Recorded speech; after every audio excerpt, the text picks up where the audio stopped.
नमस्कार, आप देख रहे हैं लोक दर्पण न्यूज। मैं हूं आपके साथ काजल। हमारे साथ हैं डॉक्टर दुआ जी। तो दिल्ली की सीएम रेखा गुप्ता काफी चर्चा में रही है। कभी अपने पति के साथ मीटिंग में दिखती है, कभी कुछ बयान देते दिखती है। तो अभी एक इंटरव्यू में रेखा गुप्ता ने, जब उनका इंटरव्यू लिया जा रहा था तो पत्रकार पूछी थी कि बीजेपी है वो वोट चोरी करके इलेक्शन जीतती है।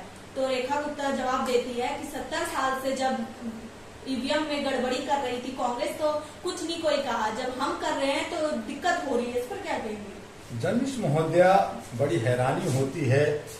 दिल्ली यूनिवर्सिटी की पढ़ी हुई लड़की है, पढ़ी हुई अगर मुख्यमंत्री बनी है, बड़ी चाह बड़ी राह से हम लोगों ने कोशिश करके कहा कि दिल्ली के अंदर महिला का राज्य हो, मुख्यमंत्री हो। हमारी बात सफल हुआ, लेकिन ये जो है एक तरह से गोदी की तरह बैठ कर करके, जिस तरह से स्मृति ईरानी ने, कंगना रनावत ने बीजेपी को डुबो दिया, आज रेखा गुप्ता मुख्यमंत्री हैं। उनको इतना इतिहास नहीं मालूम कि ईवीएम मशीन जो है 70 साल से नहीं था, बैलेट पेपर था। और 1980 के बाद ईवीएम मशीन आया, टीएन सेशन लाए, इनको नहीं मालूम। ठीक है, रेखा गुप्ता कह रही तो उनको इतिहास मालूम होने चाहिए, पहली बात। दूसरी बात कि वो रेखा गुप्ता जो एक मुख्यमंत्री दिल्ली का, जो भारत की राजधानी है, वो अगर ये स्टेटमेंट देती हैं कि कांग्रेस जो है वोट चोरी करके बना था, 70 साल शासन किया, इसलिए मैंने किया, इसका मतलब यह है कि आप वोट चोरी करके क्या आए हैं। तो वो एक चोर था कांग्रेस, हमने उनको निगलेक्ट किया, वहां पे हमने बैलेट हटाया, हमने जो है ईवीएम लाए, हमारा सब कुछ बदलाव हुआ। आपने ईवीएम में चोरी की या मान लिया, तो अब ईवीएम हटाइए और आप लोग सब इस्तीफा दे दीजिए। यही तो राहुल गांधी या विपक्ष लोग कह रहे हैं, या मैं 2013 से चीख रहा हूं, ईवीएम से चोरी हो रही है, ईवीएम हटाओ, ईवीएम को बदलो।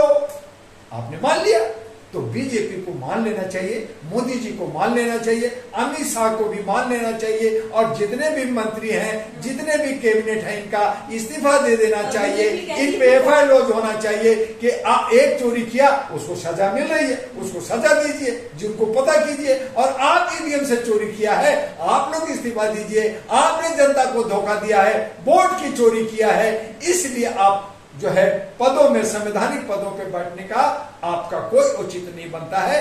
पहले रेखा गुप्ता को इस्तीफा दे देना चाहिए, जो अपने हस्बैंड को लेकर के एक ट्रेजरर के रूप में लेकर के, एक सिक्योरिटी गार्ड के रूप में लेकर के हर जगह घूमती है और बात करती है। तो इस तरह का दिल्ली का जैसे केजरीवाल बेड़ागर्क कर दिया, आप तो उससे ज्यादा आप इसको कूड़ा करकट बनाने के जा रहे हो।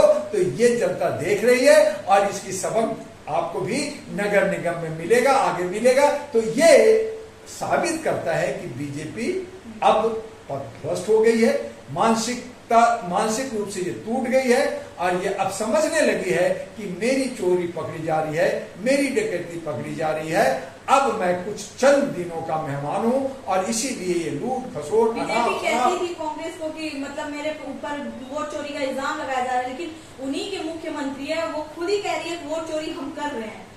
तो नहीं कहा तो मैं जर्नलिस्ट महोदया कि वो आप एक्सेप्ट कर लेना कि मैं भी चोरी किया। तो एक अगर चोर था तो उस चोरी को खत्म करने की व्यवस्था करनी थी। आपको इंसान और आपको साध और आपको ईमानदारी से चलना था। आपने चोरी की, तो वो चोरी किया, इसलिए आपने चोरी की, तो वो चोरी किया, आपने चोरी किया, आगे चोरी करो। तो क्या यही चोरी की व्यवस्था चलती रहेगी? क्या जनता को, राजा को आप ठगते रहोगे? आप वोट चोर हो, पहले चोर था, उसको हराया गया, अब आपने चोरी किया, आप सत्ता छोड़ो, आप जो है गद्दी छोड़ो, आप झोला लेके आए थे, झोला लेके जाओ। तो यही तो जनता मांग रही है कि आप वोट चोर हो, इसलिए वोट चोर, गद्दी छोड़, और साथ साथ ईवीएम छोड़, और एक नई व्यवस्था जो डॉक्टर दुआ दे रहा है, खुल्लम खुल्ला मत का, उसके हिसाब से व्यवस्था में आमूल चूक परिवर्तन कर करके हमारी लोकतंत्र और संविधान को बचाने की जो मुहिम, जो आवाज लोग दे रहे हैं, उसको कारगर किया जाए, ताकि हम सब जीएसटी कम कर दिए, इस पर क्या कहेंगे? बिल्कुल, देखिए मोदी जी, चूंकि बिहार में चुनाव है, तो बिहार में क्या बा पहले 1 साल पहले उन्होंने कई हजार करोड़ के योजना परियोजना का घोषणा किया और मिला ठेंगा। अभी हमारे कई राज्यों में, मणिपुर में, महाराष्ट्र में, बंगाल में, हर जगह जो योजना परियोजना दी है तो उस पे उनको कुछ नहीं मिला। तो आज जो है मोदी जी जो कह रहे हैं कि मैं जीएसटी दे रहा हूं, क्या दे रहा हूं? नौजवानों, आप मोटरसाइकिल और स्कूटर खरीदोगे तो जीएसटी कम लगेगा। आप होटल में खाना खाने जाओगे तो आपको जीएसटी कम लगेगा। तो मैं मोदी जी से आपके चैनल से जीएसटी कम कर तो मैं आपसे पूछना चाहता हूँ जर्नलिस्ट महोदया कि जब नौजवानों के पास काम नहीं है, रोजगार नहीं है, पैसा नहीं है, तो आज स्कूटर भी 1-1.5 लाख का आता है तो पैसा ही नहीं है तो कहां से खरीदेंगे?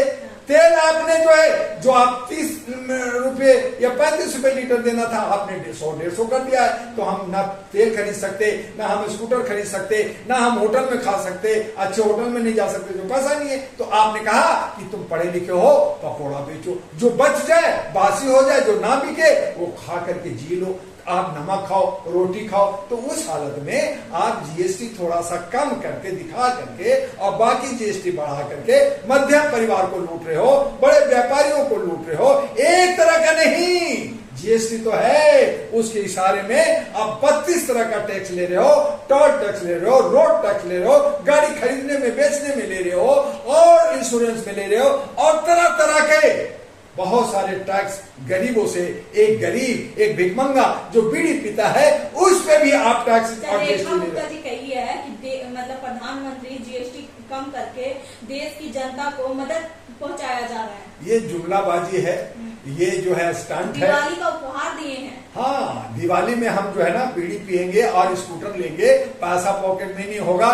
तो रेखा जी हम सब नौजवानों को जैसे 2 करोड़ को रोजगार मिलना था तो मिला नहीं, तो रेखा गुप्ता जी है सबको दिल्ली में रोजगार दे देगी, नौकरी दे देगी, बल्ले बल्ले हो जाएगा। तो ये सब बतौलाबाजी, ये सब जुमलाबाजी, ये सब वोट की राजनीति कर रहे हैं, मुख्य मुद्दा से भटका रहे हैं। हमें रोजगार चाहिए, हमें महंगाई पे रोक चाहिए, हमें जो है स्वास्थ्य चाहिए, हमें शिक्षा फ्री चाहिए। ये मुख्य मुद्दा से हटा करके हमारी आर्थिक स्थिति तोड़ी जा रही है। हमारी जो भारत की आर्थिक अर्थव्यवस्था है वो जहां कह रहे थे 3 मिलियन हमारा ट्रिलियन हो जाएगा, वो नहीं हो करके आज हमारे तमाम रोजगार नौजवानों को जो है 1,65,000 लोन देना पड़ रहा है।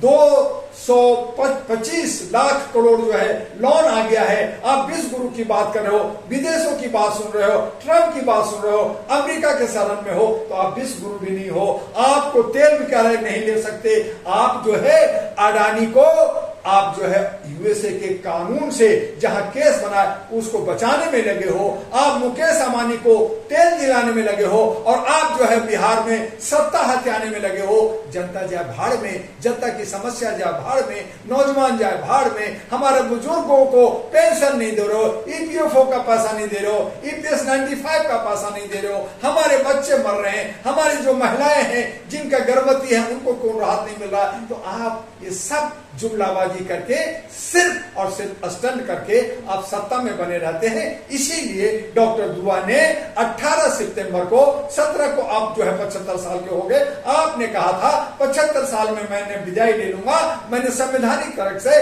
कानून के नजर में, कानून के जितने रखवाले थे सीआईडी सीबीआई थे, उनके बीच में हमने 18 को आपको विदाई दिया कि आप जाइए और शांति से रहिए। मोदी जी रुके, क्यों बोलते हैं? नाम भूल गई मैं।